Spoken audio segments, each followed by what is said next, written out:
with all the protests and the Black Lives Matter movement, I believe that the Human Rights Practice Program at the University of Arizona, it is relevant right now, especially when it has to do with technology. My name is Richard Langford. I am in my final class for the Human Rights Practice Master's Program at the University of Arizona. Because we are at the mercy of the police releasing body cams, we now see people taking it in their own hands to record. And without those recordings, many wouldn't believe that the level of racism in America is as high as it is. So in the human rights technology class with Dr.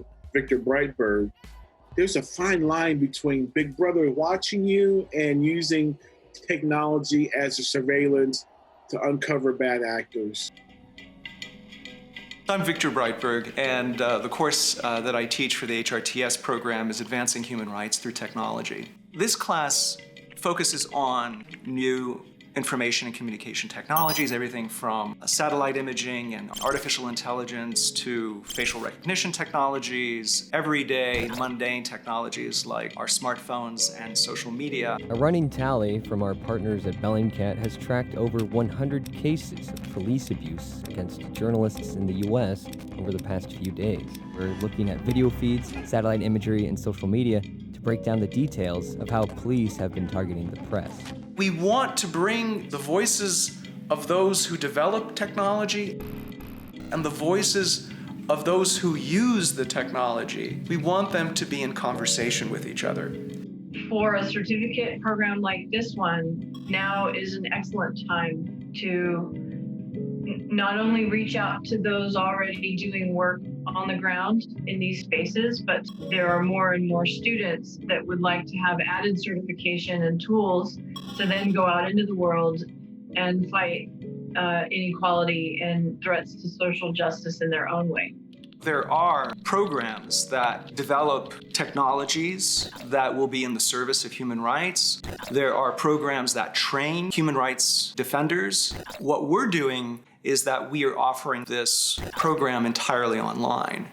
So how are open source investigations of human rights abuses different from the methods historically used by human rights investigators? Let me see if I can get this to work. So essentially what we needed to do was not just build an archive of video that might have relevance to the shooting, but also to put that video in the context of time and space. You can see that we're building a three-dimensional space that we're going to eventually overlay video to give you a sense of what's going on.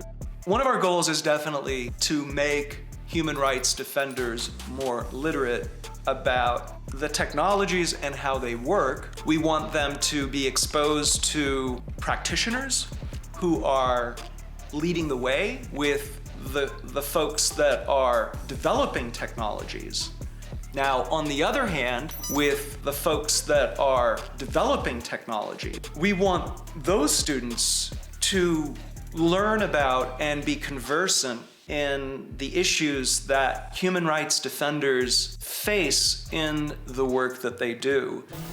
This certificate will ideally create a human rights style of thinking that can cut across all kinds of contexts. We're at a really critical point in history where these two communities are converging together in ways that are incredibly powerful. Now people are seeing what has been going on in Black and brown communities forever. And even with the COVID pandemic, the disparities in healthcare, those situations would never have come to light without the technology. So I do want to focus my educational leadership on human rights injustices and not only for Black lives, but for all marginalized people